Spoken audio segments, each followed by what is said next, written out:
Good morning and welcome to the webinar Transformative Changes for Effective Risk Governance. My name is Veronica Casartelli from the Euro-Mediterranean Center on Climate Change, CMCC, a research center based in Italy and focused on understanding the interactions between climate change and society. This webinar is organized by CMCC under the 2024 Europe and Central Asia Platform for Disaster Risk Reduction and is co-hosted by the European Commission, Directorate General for Civil Protection and Humanitarian Aid Operations, DG ECHO. I have the pleasure to co-moderate this webinar with Cristina Brailescu, team leader of the Prevention and Preparedness Program team at DG ECHO. Welcome, Cristina. I'm pleased also to introduce our distinguished speakers and panelists. Cristina Marugan from the Spanish Directorate General for Civil Protection and Emergencies, Karmen Poljansek from the Joint Research Center of the European Commission, Disaster Risk Management Knowledge Center, Patricia Pella from the UNDRR Regional Office for Europe and Central Asia, and Jaroslav Mysiak from the Euro-Mediterranean Center on Climate Change. Welcome to all of you, and thank you very much for joining us today. A note for the audience, if you would like to pose some questions to the speakers and panelists, interact with them, just add your questions and comments in the Q&A sections, and we will address those comments during the webinar. This webinar is being recorded and will remain available on the UNDRR web platform. So without any further ado, I will start sharing my screen for an introductory presentation from Cristina Brailescu and myself.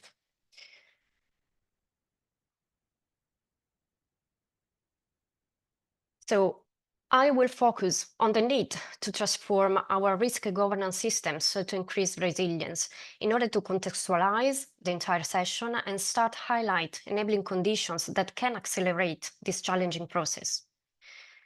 So where we stand, if you look at recent reports focusing on risks across Europe and beyond, such as the first European Climate Risk Assessment published by the European Environment Agency early this year, and the last Risks on the Horizon report from the European Commission, well, it's clear that disaster risk is increasingly complex and systemic, and that hazards can trigger each other with cascading and compounding impacts within and across the sectors and geographies.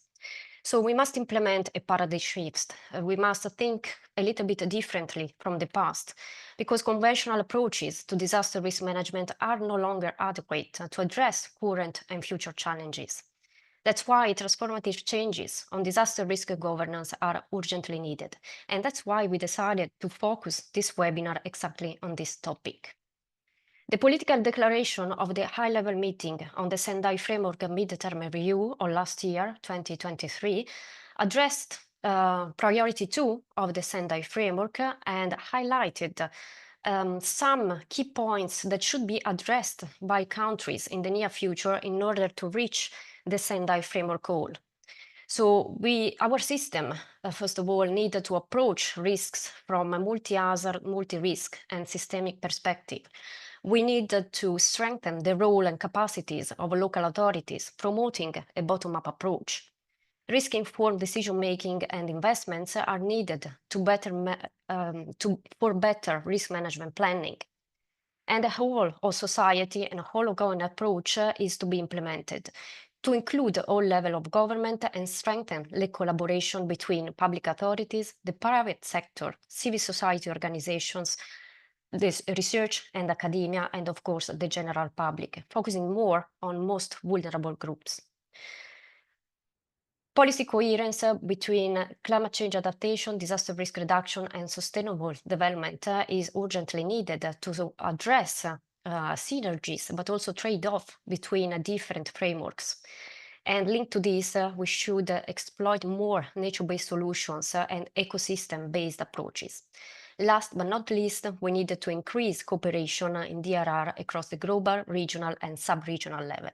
So we will touch upon all these points with our speakers during the webinar, because the objectives is to explore recent initiatives on risk governance spanning from different sectors and organizational levels to showcase good practice examples to take inspiration, so to cross-pollinate each other, with a final aim to highlight enabling conditions to gain a deeper understanding of the changes that are urgently needed to enhance our resilience across the region.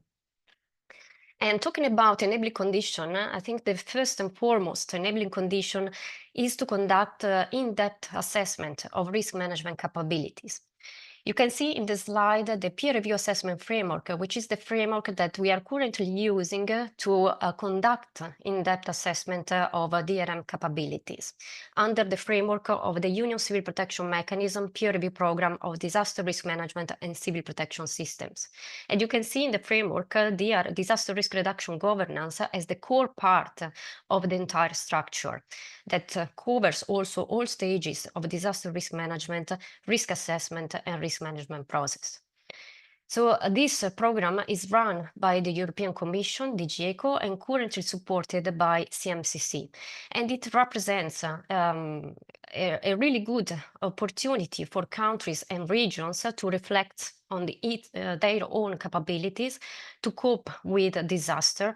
And it provides an excellent opportunity to collect insights from independent experts on good practices already in place, but also to collect suggestions, recommendations on how to overcome existing weaknesses. During this peer review program cycle, which is currently ongoing, we have conducted, we are still conducting peer reviews at country and regional level. We started in 2023 with Romania and the Republic of Moldova, and this year we conducted in-depth analysis in Greece and in Italy. In a few weeks, we will also conduct a wildfire peer review at a regional level, so a sub-national level in Brandenburg, Germany. The final report of those peer reviews collect all insights, so in terms also of recommendation and resilience pathways suggested to countries in order to increase their resilience. And if we look at those final reports, which are published on the European Commission website, and we look in particular at recommendation on improving their risk governance systems, we can find some common patterns, focusing, for example, on the need to support more the local authorities and to implement bottom-up approaches in disaster risk reduction, the need to increase vertical and horizontal coordination and cooperation across different entities, having a role in disaster risk management, and the need for a better allocation of financial resources dedicated to disaster risk reduction measures. Again, with the need to focus more on policy coherence and to focus more on prevention phase and long-term initiatives. Conducting in-depth analysis of disaster risk management capabilities is becoming a work stream across projects and programs to support the identification of resilience pathways beyond the UCPM peer review program. Just to give you an idea, in several Horizon Europe projects that CMCC is currently working on, we are using this framework and we are conducting in-depth assessment at different levels. For example, in the Reach Out project, we are focusing on the municipal level. In the Climax project, we are focusing on region. Probably Jaroslav Mysiak will mention this project afterwards.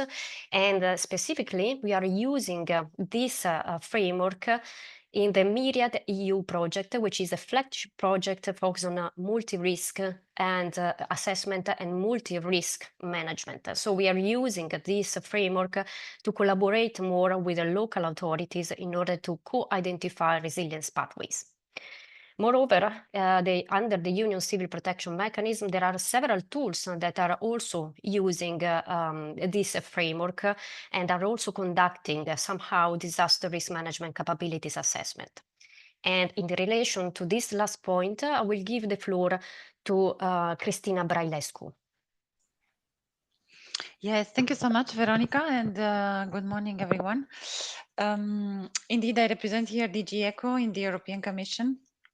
And my short introduction is aimed to open a bit the perspectives of those watching on what ECHO is doing in terms of disaster risk management, governance support, and the tools that we have available for the regions or national authorities or other actors involved in disaster risk management.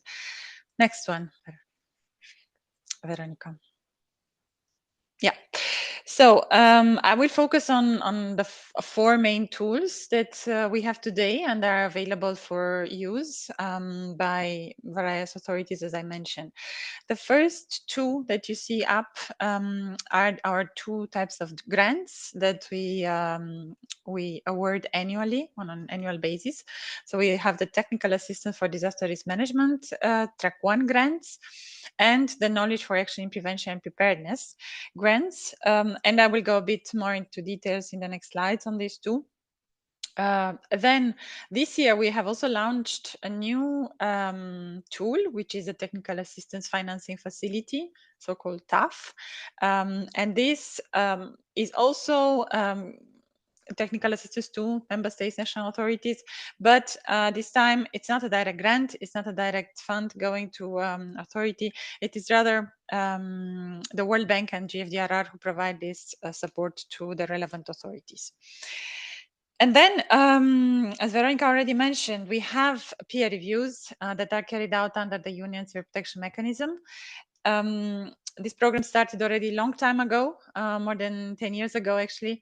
It has developed from a pilot approach to really a structural approach. Today, as you could see, we have a methodological framework in place that really adds value because then we can also compare results from different peer reviews, and it guides better the assessment and the work done within the process.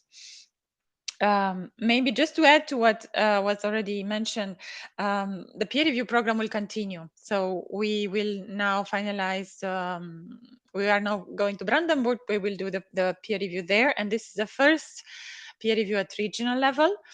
So regions are also eligible, and we encourage them to apply for the next peer review call for expression of interest, especially in those countries where regions have a clear governance mandate.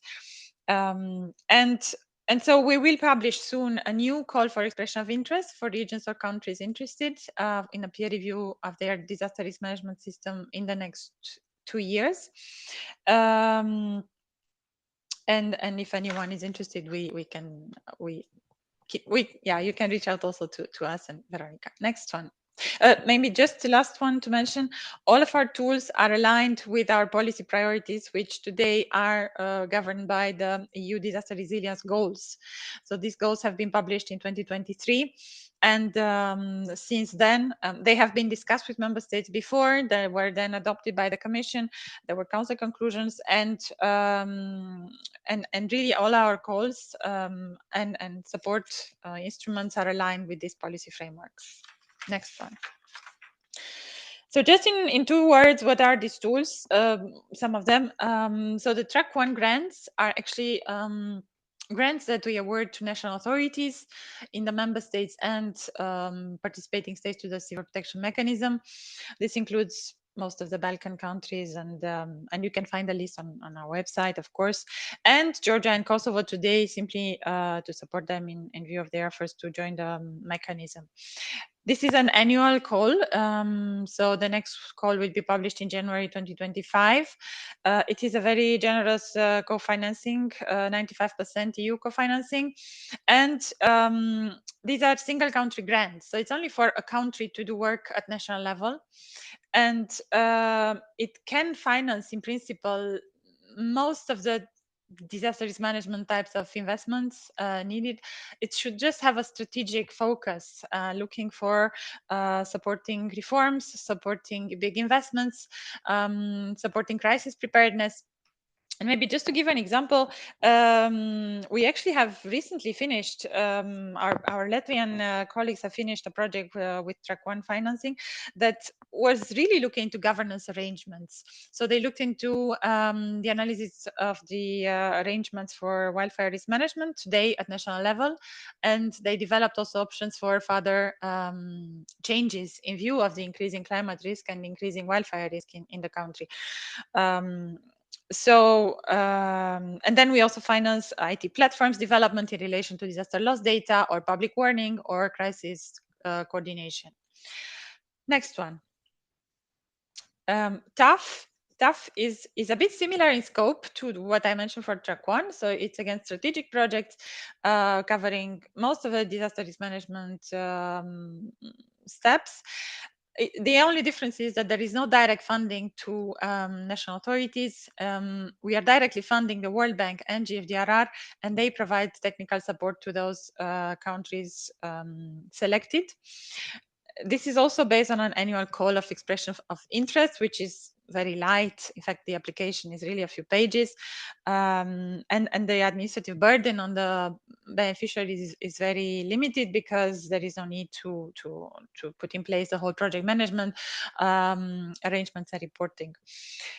And on the slide, you also see the projects selected this year. So we have 7 projects selected this year. They just started in September.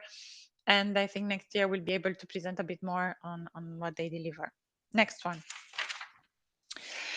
CAP is our call for proposals for multi-country projects. So here we can really finance projects where several countries are interested to work together. This call is also open to any type of organization. So it can include national authorities, but also local authorities or NGOs, academia, private companies, and so on, or international organizations even. And there should just be at least 3 partners from 3 countries involved. That's the minimum eligibility rule. And CAP projects are also selected with a view to be replicable in other countries. So what we want to achieve with these projects is actually demonstrating the effect of certain approaches with a view to be replicated in other countries and other contexts. And for now, on the slide, you also have 2 projects that we financed in the past, Tamir and Simi. Tamir is really about early warning. It has continued since, and we see, in the last months as well, the need to further invest into early warning for extreme rain events.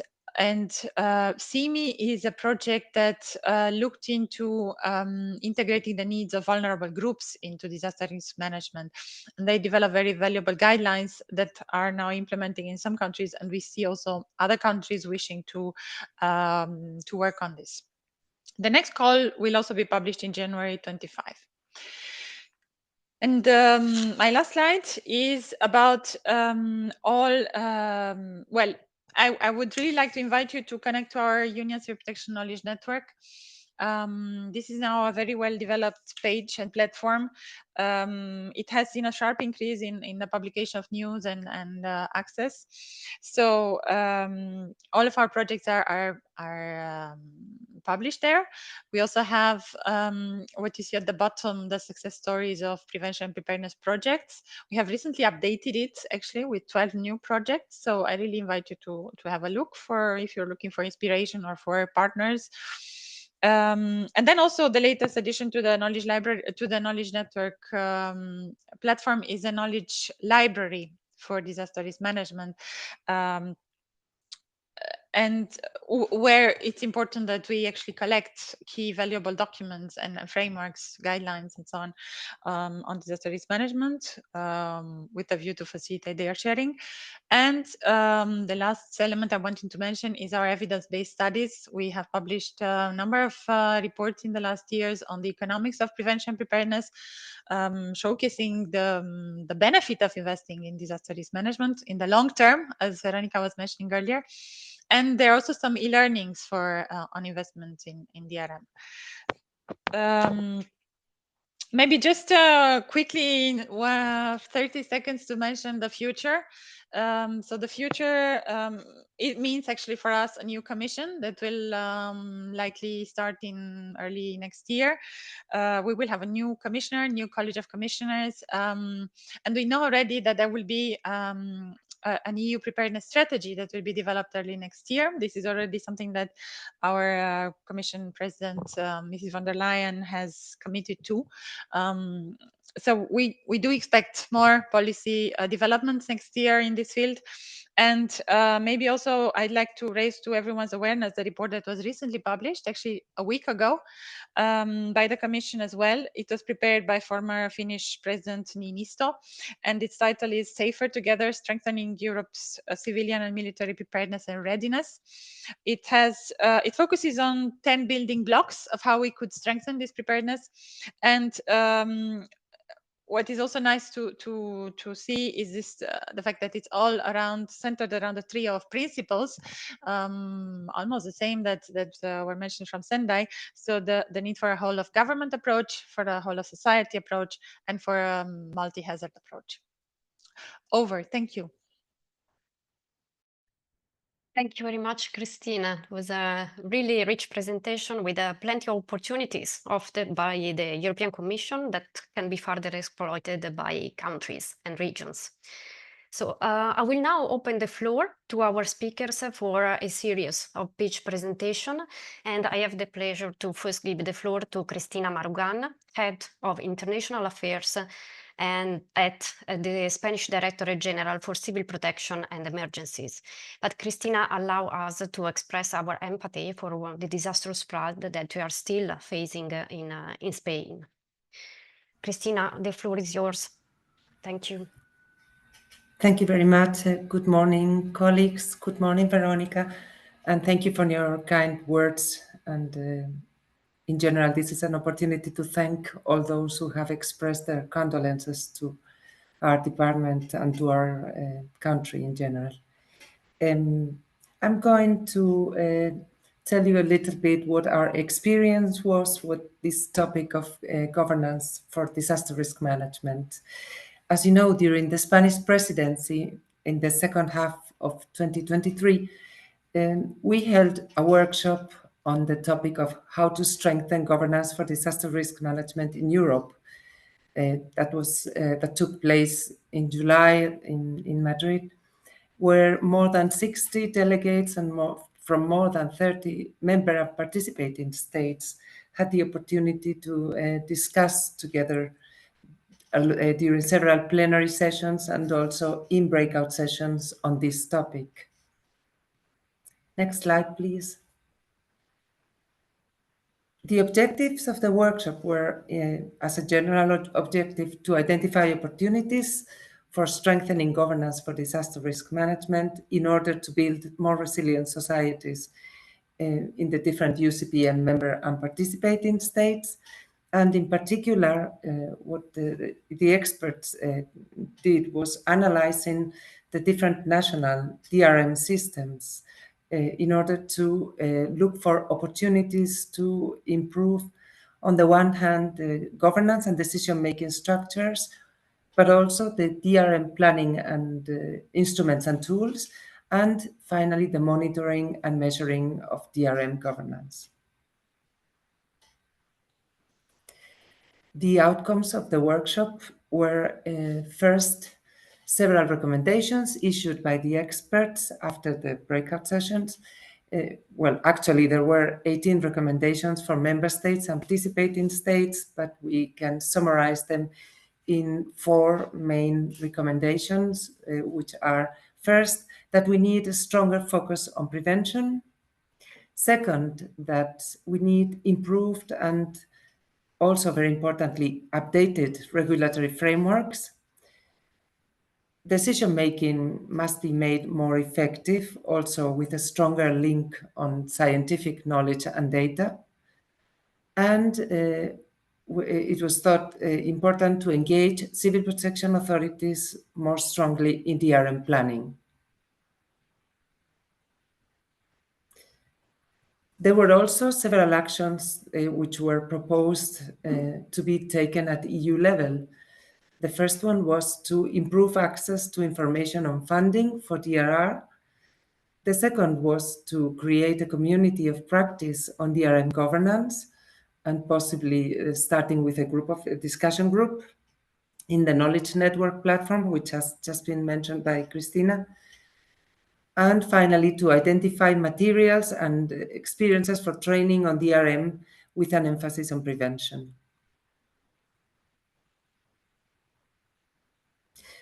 There were also several follow-up activities after our workshop, which continued with this focus on stronger governance. First, as the next speaker will probably mention, there was a workshop at the annual seminar of the Disaster Risk Management Knowledge Center, where also the topic was also DRM governance for better resilience. Then DG ECHO held a workshop on technical assistance tools for investing in disaster risk management, which was in fact one of the actions that had come out as an outcome of our workshop. And then there was also a continuation workshop during the European Civil Protection Forum in June this year, where we discussed mainly the role of civil protection authorities in disaster risk management. Since then, the Spanish presidency finished at the end of 2023, and since then, during this year, we have been working on landing and really implementing some of the conclusions of the workshop in our own system in Spain. And in order to do that, we have even taken part in an exchange of experts to look better into the systems of those countries which, in our opinion, are further than we are in disaster risk management governance, and mostly in their alignment to the Sendai framework. And so we ourselves are trying to align our system better with this framework and to create a national platform for disaster risk reduction, which is really a whole of society mechanism. And in order to do that, we have created an interdepartmental working group, which has recently started to work on the one hand on mapping the stakeholders, because we already had mechanisms for coordination among authorities, but we want to integrate all other stakeholders who do not belong to the public administration. We're also identifying cross-cutting issues of common interest, and with this we will try to launch the national platform for disaster risk reduction around mid-2025, if everything goes as we plan it now. And one of the first tasks of that platform will be to develop a national DRR strategy and an action plan in implementation of that strategy, and to start implementing both instruments.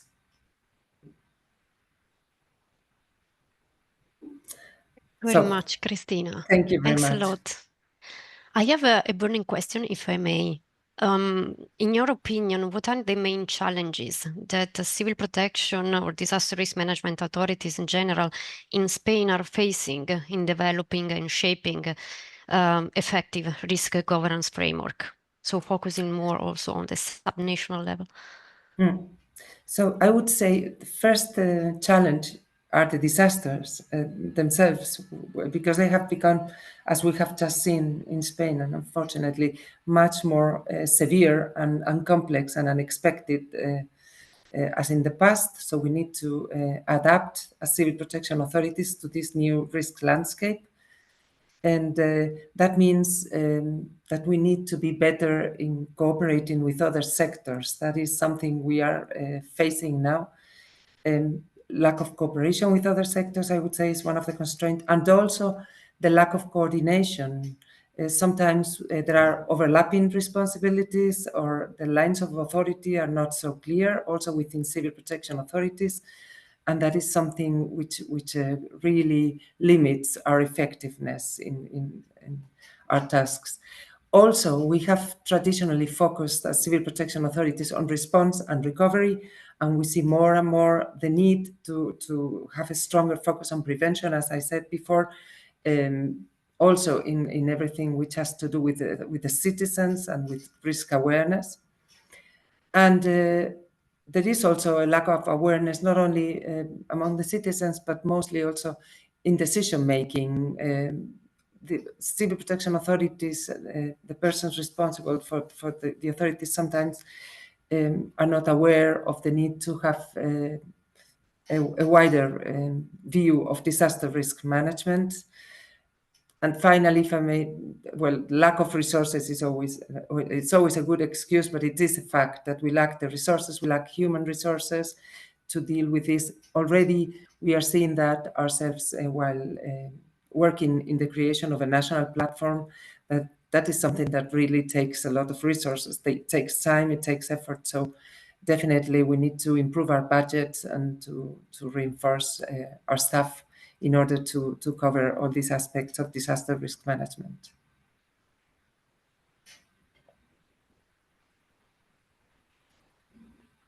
Thank you, Cristina. Cristina? Yes, thank you so much. So I think we still have three guests on this panel. So we are moving to Karmen Poljansek. So Karmen, you are working for the Joint Research Center on the Disaster Risk Management Knowledge Center. So we'd like to hear from your side how the Disaster Risk Management Knowledge Center can support disaster risk management actors in developing a more effective governance. Thank you, Cristina. As you already say my title, so let's go to the next slide. And I will start with the main topic of the last 7th DRMKC annual seminar, held in November 2023. So the main topic was risk governance for better resilience. And I wished here not really just to count the list of outcomes and the takeaways. I would really like to put it in the broader picture. I believe it's important that we hear it again and again. And as the main topic is really a resilience, and it was obvious that the resilience can be achieved through effective disaster risk management, and that one requires an appropriate risk governance framework. And with a simple sentence, we give the risk governance a purpose and the objective. And the whole beauty of the resilience concept is that it places pre-disaster and post-disaster disaster risk management and disaster risk management actions in one framework. And let's call it integrated disaster risk management. So we don't split prevention from the response. We look at it as one whole thing. And disaster risk management directly targets risk drivers in those different phases of DRM. And this requires a really good understanding of relationships between risk drivers and the risk. And of course, different risks, different potential impacts require different distinct action at various stages of DRM. And the whole process begins with risk assessment, which is actually the foundation of all subsequent planning of the action. And we go back to the risk governance, which I see as a flexible structure to run this systemic process to implement measures to reach that goal. Is risk governance needs to be seen as a policy cycle, which kind of involves evidence-based decision-making process for DRM planning and implementation of integrated disaster risk management. And I believe this transformative shift here is that by making risk assessment a part of policy cycle, we can establish really continuous building of a resilience in the face of a disaster. So here maybe risk assessment is seen as a synonym for science because it presents a phase that provides scientific evidence, which serves as something that identifies and frames the problem, from problem recognition, problem exploration, understanding the root causes, and identifying possible solution. And with this concept, it is just one step from decision making which is in the risk management planning with all the prioritization, and is also one step after implementing risk prevention and preparedness measure, and it can be used as a step to evaluate and monitor plans that has been decided upon in the risk management planning. And of course, the ultimate goal of the whole risk governance framework is to implement integrated DRM, which aims to reduce disaster risk, if possible, to acceptable levels. And such resilience building is actually based on the continuous learning. It's a cycle, it's continuous, connecting the dots, and it's really acting. Next slide, please. And within this concept, Disaster Risk Management Knowledge Center steps in. Let me explain a bit the background. From the outside, this is a web-based platform that provides access to the information, knowledge, and tools on disaster risk reduction and management. But the main purpose is to support policy development that would meet the requirements of European and global agendas of disaster risk reduction and climate change adaptation, with advanced focus to the EU Resilience Agenda, including the Union Disaster Resilience Goals and adapting disaster risk management system to address also emerging and systemic risk. With the latest revision of UCPM mechanism, the Union Civil Protection Knowledge Network was established with the goal to bring together civil protection and disaster risk management experts and organizations using cross-sectoral or hazard approach to transboundary disaster risk management. So this was kind of a mission there. And the scientific pillar of Union Civil Protection Knowledge Network was actually assigned to Disaster Risk Management Knowledge Center, which is its structure itself. And it has 3 open pillars, which have proven to be essential to really build a strong science policy interface with the partnership, knowledge, and innovation. In the partnership is all this hard work of networking, joining many collaborative frameworks. One of them is UCP Knowledge Center, Learning Corner, which we are approaching young people, approaching experts, approaching decision makers, where we have also the DRMKC community of practice, where we gather together and exchange the needs with the 13 DGs on disaster risk management. There is also a knowledge network evidence for policy in DRM summer school, and the one that I already mentioned is DRMKC annual seminars. The middle column, knowledge, is actually a key activity of DRMKC, which tries with the management of evidence, knowledge, and also the whole science, and to be kind of gathered into the series of the reports, and with the purpose to join the national, regional, and global efforts in disaster risk management, as well as their risk governance. Here you can see the reports on the recommendation for national risk assessment, science for DRM book series, approach for monitoring disaster resilience goals, and the most recent cross-border and emergent risk report. Under innovation, there are mainly analytical tools, where we try to share all the data and information, and also the methodology used for the risk assessment. I would mention the 2, Risk Data Hub, which is really an online platform for EU-wide approach for multi-hazard risk assessment, but also in Forum, which has a global perspective, and is also a suite of tools which provides a support for decision-making in different disaster risk management phases, but the focus is more on humanitarian crisis and risk of humanitarian crisis. Next slide, please. Here again, through all 3 pillars, I would like to say the best examples of this work, how have been reflected in the political forum. So in the partnership, we can say that with all our networking, we managed to kind of reach our goal of capacity building and become a venue for exchange of knowledge. So we can say that we are trying really to realize a best practicing for fostering long-term collaboration between scientists, policymakers, and practitioners in DRR. And DRMKC annual seminars has been already recognized as a forum that brings together all the stakeholders and the member states and the participant states. Within the knowledge pillar, with all this hard work of knowledge collections. Karmen, sorry, could you wrap up in 30 seconds because we are getting ready. So it's the ongoing activities on the recommendation for revision guidelines for national risk assessment and the second edition of our cross-border and emerging risk report, which will come out soon. And on the DRMKC tool, we can say that they're becoming an integral part of EU and global strategies. We can say this for Risk Data Hub, which has been already mandated by climate change adaptation strategies to host climate-related hazard and loss data. And then now it's also proposed to become a European Risk Atlas. In Forum is already for a long time proposed and encouraged by member states on the global level to be used to establish evidence base for joint strategies for DRR and climate change adaptation. And here I would like to end my presentation. Thank you for your... Thank you so much, Karmen.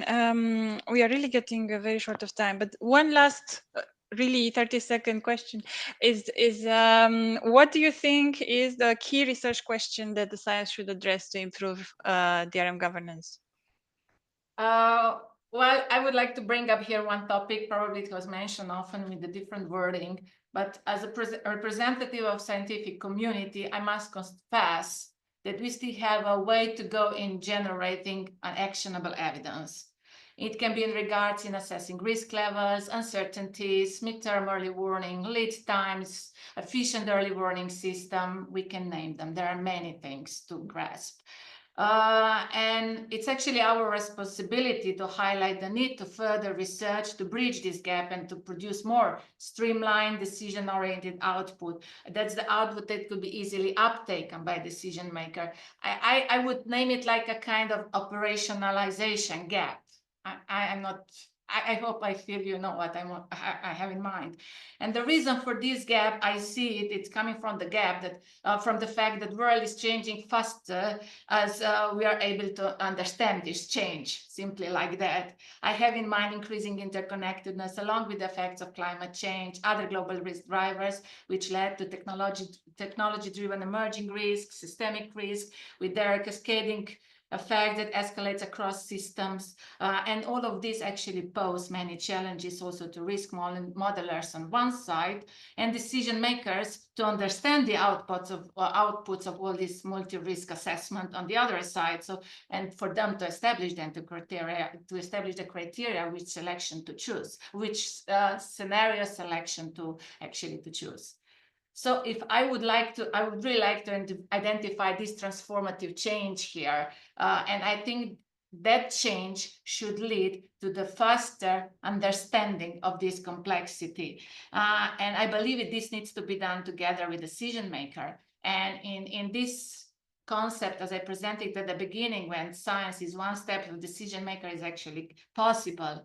And as a science, we should kind of combine all the knowledge from all the models of risk assessment, let's say single hazard, multi-hazard, single system, multi-risk, and we combine it together with the local knowledge, and we kind of have this co-production of knowledge together, and also in line with decision maker when disaster is going on, when there is no other option left. So this combined approach, I believe, that also decision makers would give more confidence when they will need to come up with decision to react and to coordinate and to balance all this interaction that comes in real play, incorporates these diverse viewpoints, lessons learned from the past, and then manage the whole risk and ongoing crisis more effectively. Thank you. Thank you, Karmen. We will continue addressing the interplay between science and policy with Jaroslav Mysiak in a while. But before, I would like to give the floor to Patricia Pella, country-based focal point for the Republic of Moldova at the UNDRR Regional Office for Europe and Central Asia. Thank you, Patricia. Thank you. Good morning, everyone. And big thanks to Veronica and Cristina especially. And my solidarity, of course, to Cristina and all the Spanish population.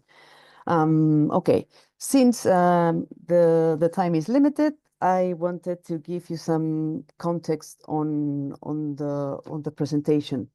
So we're gonna walk through basically the what, the how, and the who is benefiting from the UNDRR initiatives in risk governance in the Republic of Moldova.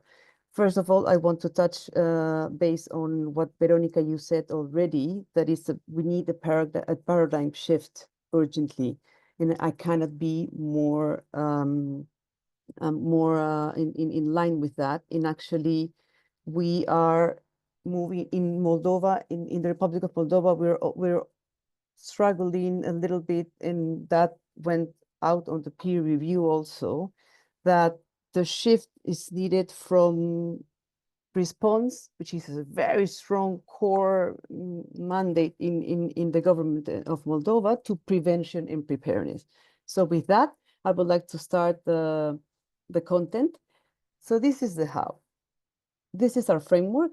We begin, this is an initiative on risk governance based on local authorities. Okay, so it's at the city level, not regional, city level. And it was framed on Making Cities Resilience campaign back in 2010. Now it evolves all the way to MCR, what you see on the right side of the screen, MCR 2030, and this is where we are right now. This is, I'm not going to go into details of who are there and what are the tools, because I'm explaining this in a few seconds. This is the next one, just to give you an idea. Okay, this is very important. I know it's lots of information, but the way we intervene or interact with cities is the following. You can follow the timeline very quickly. I'm only going to stop in a couple of points. First, cities join. This is voluntary, okay? And when cities join, basically they can access whatever services the MCR has to offer, depending on demand, depending on the context, and depending, of course, on the capacity absorption. And Cristina already mentioned that capacity absorption is key. Now, scorecard assessments, I want to stop here just for a few seconds, because scorecards are very important there are basically the raison d'etre of the MCR. The scorecards are structured around 10 essentials for making cities resilient. Of course, the aim is to supporting the implementation of the CNM framework, but we have here 3 levels or 3 types of scorecards. And this is very important because in the Republic of Moldova, we already done 2 types. One type is high-level survey, and that could be basically implemented in 1 or 2 day workshop with questionnaires that are already the participants fill in advance. And Cristina, how this works is basically we put on the table every single relevant participant at the local level. So we put a representative from the health department, a representative from education department, all the people that are making decisions at the local level. Okay. So city hall level, and of course, someone from the civil protection department. Then again, the second type, I only have 1 minute, I know. The second type of scorecard is a very limited one. So we only focus on 1 or 2 essentials, and we go more in depth in a particular aspect. For example, displacement scorecard or gender aspects, okay?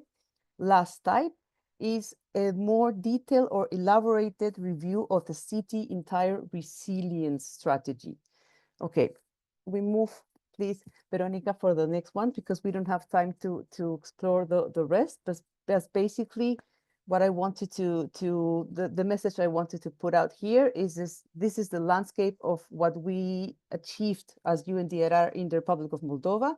So 8 cities are already members of the initiative. And of course, all these names doesn't mean anything to you if you haven't been in the country. But so that you know, from the first graphic, Chisinau is the capital. And we've done In the capital, we've done, remember I told you about the detail review, we've done a detail review. So we basically accompanied the City Hall of Chisinau for 2 years, Cristina, 2 whole years, and we ended up having the resilience strategy plan for Chisinau. And for the other cities, which are Cauchen, Anini, Singera, and Liova, we've done the first type of scorecard, yeah, which is basically the analysis throughout the 2-day workshop.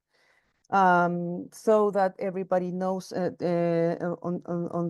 the event, all these documents are going to be published soon, Veronica and Cristina, and they're going to be published on the UNDRR, of course, website. And well, I don't have much time, but I want to touch also on something that Karmen already mentioned, which is Inform. Republic of Moldova has an Inform subnational index, as you know. It was published in February this year. So everything is interconnected. And to end, bottom-up approach is absolutely central, Veronica. And if in practical terms, what I can tell you, what I can tell all of you is who is leading the DRR agenda at the subnational level are NGOs in the Republic of Moldova. And they're not IFIs, they're not big agencies, there's NGOs that are basically doing disaster risk reduction assessment at the regional level, and they basically established an informal, for now, it could be formalized, 30 seconds, I promise, it could be formalized in the future. They established a platform that they call working group, but it could be task force, whatever the name you want to put it. But who's sitting there? IFIs are sitting there, UN agencies are sitting there, civil society, private sector, and basically bilateral organizations also, so JICA, JAZ, etc., etc. So this is a very good hands-on practical example of that these things can be done. And when there's will, and there's of course political will, but also will and some perspective. Okay, over from my side. Pleasure again. Thank you very much, Patricia. A lot of very practical information. Other countries will be inspired by your speech. I'm not. I have one very quick question for you. Do you think that initiatives such as the Making Cities Resilient campaign can be a tool to facilitate also the engagement of civil society organizations at the local level? Absolutely. Actually, the next assessment for DRR assessment at the regional level is going to be in the Cauchen region. And actually, the 2 big NGOs are basically doing this assessment, but we're gonna partner with them. UNDRR is going to partner with them to see in which part of the process we can plug in the scorecard assessments and basically add more value to the process. And that's a concrete example. And yes, I think because of the Republic of Moldova, as you all know, it's going through a transformative shift between humanitarian crisis to a more development stage, given the EU accession situation. More and more development actors are coming to the country, Veronica, and more that's good for us. More and more are interested in climate change adaptation and DRM and green finance and so on. So we're going in a good path. Yeah, thanks. Thank you so much, Patricia, for these rich examples. There is also a question in the chat. I don't know if you can reply. You can try to reply directly because I think we will run out of time. How many days it took you to do the assessment? So we're moving to Jaroslav Mysiak, who's our last member on the panel. He is a director of the research division on risk assessment and adaptation strategies at CMCC. And we want to hear from you, Jaroslav, what you think in terms of the future, the key challenges in shaping good risk governance, considering future changes. Thank you very much, Cristina, first of all, and thank you for having me on this distinguished panel. So I will have three main messages about the future that will be embrace the resilience, so shift away from the impact to resilience, then shift away from the problem to the solutions, and eventually shift from the barriers to capacities. Next slide, please. So we have already heard about the more complex nature of the risk and the risk landscape that we are facing.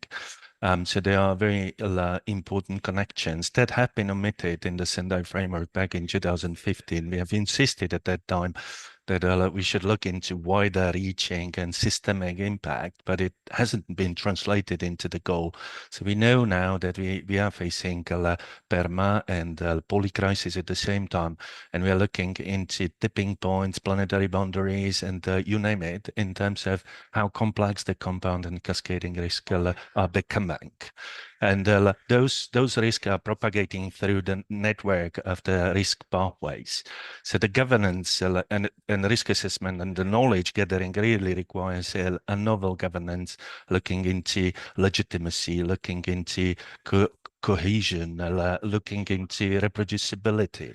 But most importantly, and that was highlighted also in the European risk assessment that has been already mentioned, is that we don't govern the risk pathways, the ways how the risks are transmitted from one sector to the other. So we need in the future more emphasis on how we assess the potential of risk transmission pathways to create major risk. Next slide, please. The second key message that I wanted to give is, moving away from problems to solution, the risk assessment and the evidence that we are using really needs to highlight the solutions, what we can do about the risk, not just risk accounting, what we are losing, but what we can do in order to protect them. Taking the example from the ecosystem restoration, nature-based solutions, we really need to ensure that we capture all the potential positive and negative impact, especially the societal positive impact. So ecosystem restoration delivers a number of benefits in terms of risk reduction, but also better life, carbon storage, and other benefits. Those need to be accounted for. But most prominently, nature-based solution might also redesign the cities and landscape. They might change the property values, and then might push the more vulnerable people away from the location that they are living in, or might create other areas where the vulnerable population is located to, because they are able only to afford living in those areas. So it's incredibly important that the solution, emphasis on the solution, that we also have the social impact, the social justice, just resilience, how it's called in the adaptation strategy. And the second point, and this is what we are exploring in the initiative Nature for Insurance and Insurance for Nature, is the financial protection gap. As the risks are becoming less and less manageable, and the impact is huge, the financial services like insurers are withdrawing from certain areas. And we really need to shift the financial protection away from a simple financial service to a right. There is a right of the communities to access the financial protection, and we need to work towards a solution that might guarantee those. Next slide, please. And the third point is that has been already mentioned, and it's on the core of the peer review program of the UCPM, and that's going away from barriers to capabilities. So we really need to encourage literacy, understanding of the risk assessment. We really need to encourage how we assess our capabilities, how we build the capacity to change, to implement, to visualize, to identify the change and the future we want to live in. So this is incredibly important, and there are a number of ways how to do that. That also include governance aspect, how we are looking at the data spaces, how we are managing the data in order to make them reproducible, how we are developing services, climate adaptation or resilience services that empower the local action group and empower the communities to work towards resilience. So those are my three messages. And if you are interested in learning more about how those projects that are listed below address those capacity development, you will find the link on the slide. Thank you very much.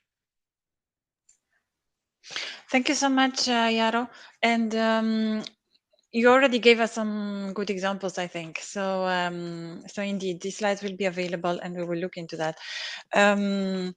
I don't know if there are any questions from the audience at this point. I think we had a question on the mitigation measures for the Global South. Of course, there are such mitigation measures, and the Commission is doing a lot of work on that in the development context, in a humanitarian aid preparedness context. It's just that we are not discussing that here today, and we don't have the right people to discuss this, so I will not go into details.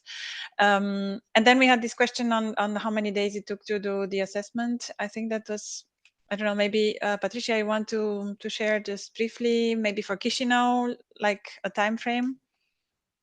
Okay, yeah, for sure, my pleasure.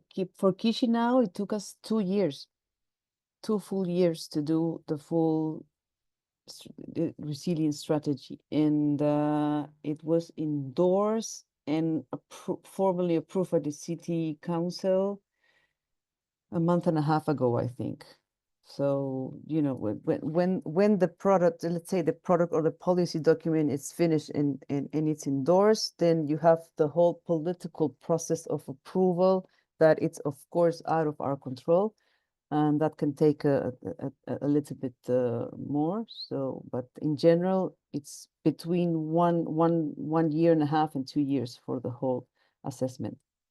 Yeah, and for the more preliminary scorecard, so the 1-2 day workshops I mentioned is basically those workshops. It's a full day workshop for 2 days, and then we have to draft basically the report. So that takes all in all 2 months, 2 months and a half. Thank you, Patricia. Indeed, this takes time, and whole of society approach takes time, and we need to allow for that to happen. It doesn't just happen overnight. There is a need for building trust and so on. So good that you remind that to us. I think we have no other questions from the floor. So I have the last question, I think, of this panel for Jaroslav, on the link between, so the policy coherence between disaster risk management and climate change adaptation, because you work on both. So where do you think is the middle ground, and what the challenges or good examples you can share already? Yeah, thank you very much for that question. There is a parallel workshop looking into the tipping points in the climate system. This is an excellent example where the disaster risk reduction needs to go to anticipate the abrupt changes and different climate equilibria and what it means for our society and how to adapt to that.